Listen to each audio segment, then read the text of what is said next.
నమస్తే. Welcome to our channel. నేను ప్రియాంకరావు. నా అన్వేషణ. చాలామంది అంటారు కదా! నోటు దూలే ప్రదర్శిస్తే చివరాఖరికి ఏమవుతది అని.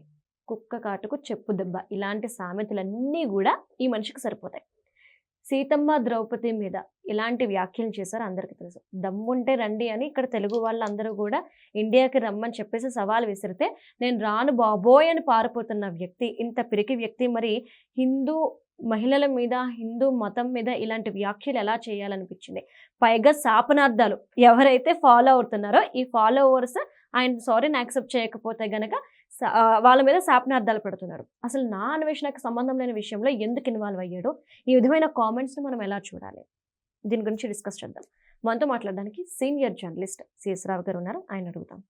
నమస్కారం సార్. నమస్తే సార్, నా అన్వేషణ ఐ థింక్ మీరు చూసే ఉంటారు.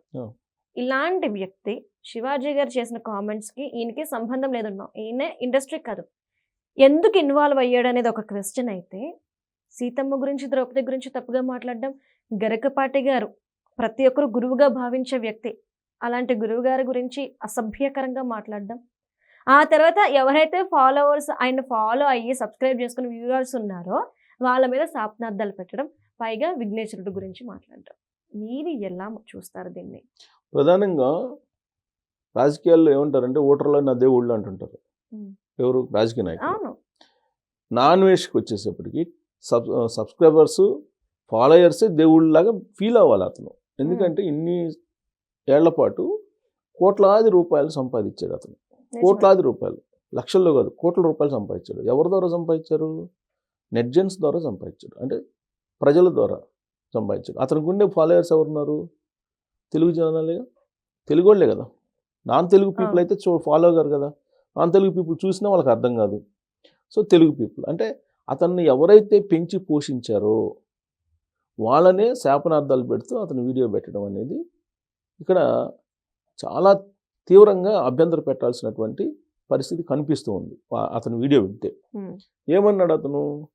ఇప్పుడు అతను వీడియో పెడుతూ సీత, ద్రౌపది వీళ్ళు ఫుల్గా శారీస్ కట్టుకుంటారు కదా, మరి వాళ్ళని ఎందుకు రేప్ చేశారు అని చెప్పేసి అతనికి రామాయణం మీద కానీ భారతం మీద కానీ నాలెడ్జ్ లేదు అని చెప్పి నిరూపించుకున్నాడు. వాస్తవంగా కూడా వేదాలు కానీ, పురాణాలు కానీ, లేదంటే రామాయణ, మహాభారత, భగవద్గీత మీద పూర్తి స్థాయిలో చాలామందికి అవగాహన ఉంది. చాలామందికి. ఇప్పుడు మనం కూడా, ఇప్పుడు నేను జర్నలిస్ట్ని 30 years నుంచి ఉన్నా, వాటి మీద నాకు అవగాహన ఏముంటుంది? కాకపోతే ఏ గరికపాటి గారు, చాగంటి గారు, లేకపోతే త్రిదండి చిన్నజీర స్వామి గారు, లేకపోతే ఇంకొకళ్ళు చెప్పే వాటిని వింటాము. విని తర్వాత కొంత నేర్చుకుంటాము. లేదంటే ఏదన్నా ఎప్పుడన్నా ఒక శ్లోకమో 2 శ్లోకాలు చదువుతాం. పూర్తి స్థాయిలో వాటిని చదువు, వాటి సారాంశం కూడా తెలియదు. ఎవరికో చాలా తక్కువ తెలుసు. అలాంటిది ఇతను సీత, ద్రౌపది మీద రేపు జరిగింది అని ఎట్ట చెప్తాడు? రామాయణం చెప్పింది అంటాడు అతను, భాగవతం చెప్పింది అని అంటాడు అతను. ఎట్ట చెప్తాడు అని? ఇప్పుడు అసలు రామాయణంలో కొన్ని ఘట్టాలను తీసుకుంటే మనకు అర్థం కానీ అంతుబట్టనే ఉన్నాయి. రామాయణంలో కూడా చాలామంది రాశారు.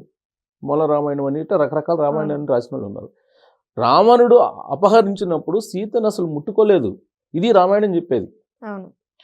ఆ మొత్తం మొత్తం భూమిని మొత్తాన్ని పెకలించేసి భూమిలో పెట్టుకొని తీసుకెళ్తాడు ఆయన. యాక్చువల్లీ సార్, అసురుడు అనే ఒక పుస్తకం ఉంటుంది.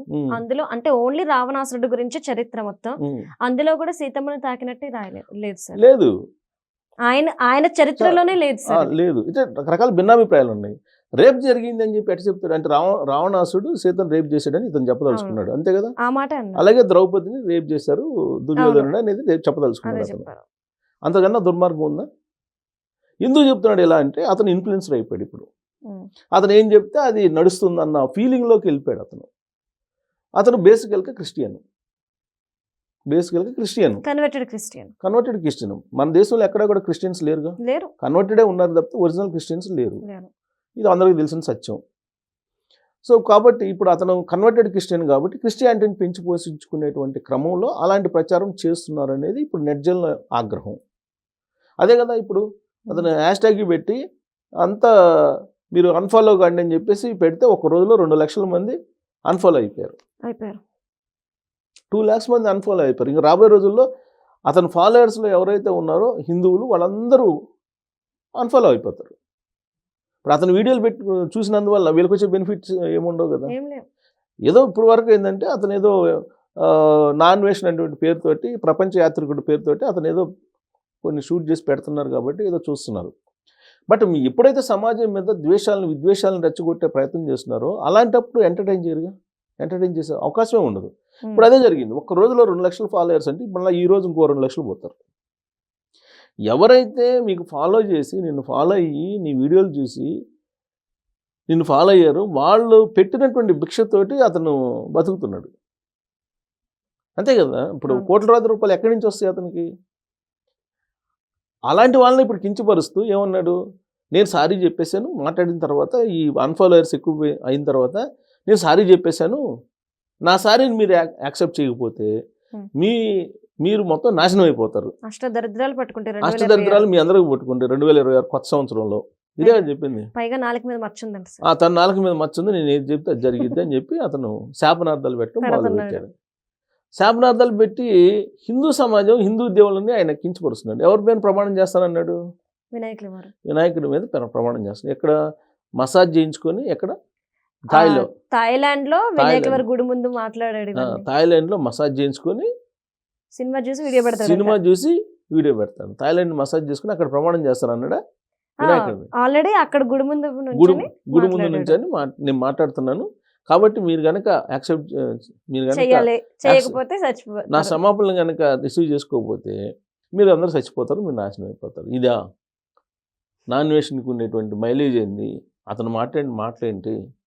అతని మీద ఇప్పటి వరకు ఎవరైతే గుడ్ విల్గా ఉన్నారో వాళ్ళందరూ గుడ్ విల్ని అతను ఒక రకంగా చెప్పాలంటే అవమానపరిచాడు. గోపాల్పురంలో విశ్వ హిందూ సంఘ్ వాళ్ళు కంప్లైంట్ రేస్ చేశారు సార్, హిందూ ధర్మాన్ని కించపరిచేలా మాట్లాడారని. ఇంకొక మాట నాకు డౌట్ ఏంటి అంటే, ఒక మహిళకు అన్యాయం జరిగినప్పుడు తనని మహిళగా చూస్తారే తప్ప తన హిందూ, క్రిస్టియన్, ముస్లిం అంటే ఇన్నేళ్ళు నేను చూసినప్పుడు ఎక్కడ కూడా మతం అనేది రాలేదు. ఫస్ట్ టైం నాన్ వైష్ణవాడు తీసుకొచ్చాడు. ఏమంటున్నాడు, ఇలాంటివన్నీ కూడా కేవలం హిందూ, ముస్లిం వాళ్ళలోనే జరుగుతాయి, వాళ్ళకు ఒంటి నిండా బట్టలు వేసేసుకోండి అంటారు, మొహాలు కాళ్ళు కనిపించకుండా స్వేచ్ఛ లేకుండా చేస్తారు బట్టల రూపంలో. క్రిస్టియన్లోనే వాళ్ళకి ఫ్రీడమ్, మహిళలకి స్వేచ్ఛ. అసలు స్వేచ్ఛ అనే పదంలో మతం ఎక్కడి నుండి వచ్చింది సార్? సో దీనికంటే ముందు అతను ముస్లిమ్స్ కూడా కించపరిచాడు, కానీ వాళ్ళెవరూ ఒక క్రిస్టియన్స్ తప్ప మిగతా వాళ్ళందరూ, మిగతా మతాలకు సంబంధించిన మహిళలు అందరినీ కించపరిచి మాట్లాడాడు. అతను ముస్లిం అని పర్టికులర్ గా హైలైట్ చేశారు. అదే ముస్లిం, హిందూ మహిళలు, అతను ముస్లిం, హిందూ మహిళలను ఇద్దరిని కించపరిచినాడు. సరే, దాంట్లో హిందూ మహిళలకు సంబంధించిన లేదా క్రిస్టియన్ మహిళలకు సంబంధించి, క్రిస్టియన్ మహిళలు మాత్రమే పవిత్రంగా ఉంటారు, మిగతా వాళ్ళు పవిత్రంగా లేరు అన్నట్టుగా మాట్లాడాడు అతను. అది దారుణం కదా. అసభ్యకరమైనటువంటి పదజాలంతో విద్వేషాలను రెచ్చగొట్టేటువంటి ప్రయత్నం కదా అతనిది. మరి అతను అందుకే నువ్వు ఇండియా రాని చెప్తున్నారు, నేను రాను ఇండియా అంటున్నాడు. వాళ్ళ మదర్ని క్రిస్టియానిటీలోకి మార్చడానికి అతను ట్రై చేశాడని చెప్పి 1 ఏడాది క్రితం ఏదో వీడియో పెట్టినట్టు తెలుస్తుంది. వాళ్ళ మదర్ ఏం చెప్పారు? నో అని చెప్పారు. నేను హిందూ మహిళని, నేను బొట్టు పెట్టుకోవాలి, నేను మారను అని చెప్పాను. ఇతను మారాడు. సరే, మారాడు, అతని నమ్మకం అతనిది. అతని నమ్మకాన్ని మనమేమి తప్పుపడాల్సిన అవసరం లేదు, ఎవరి నమ్మకం వాళ్ళది. అతను ఇప్పుడు మిగతా వాళ్ళని కించపరచడం ఏంటి? ముస్లిమ్స్లను, హిందువులను కించపరచడం, ముస్లిం హిందూ మహిళల్ని కించపరుస్తూ మాట్లాడడం అనేది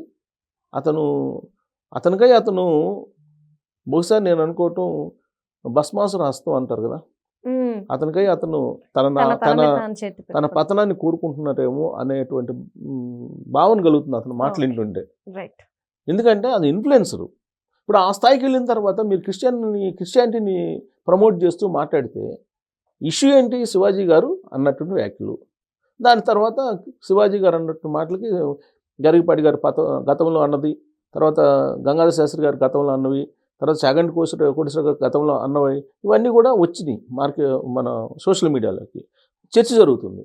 ఇలాంటి పరిస్థితుల్లో ఇతను ఇలాంటి డైవర్షన్ తీసుకురావడం అనేది, దాన్ని మతం తోటి ముడిపెట్టి మాట్లాడటం అనేది, అతని ఇంటెన్షన్ ఏంటి, అసలు అతని లైఫ్ గోల్ ఏంటి అనేది అర్థమవుతుంది.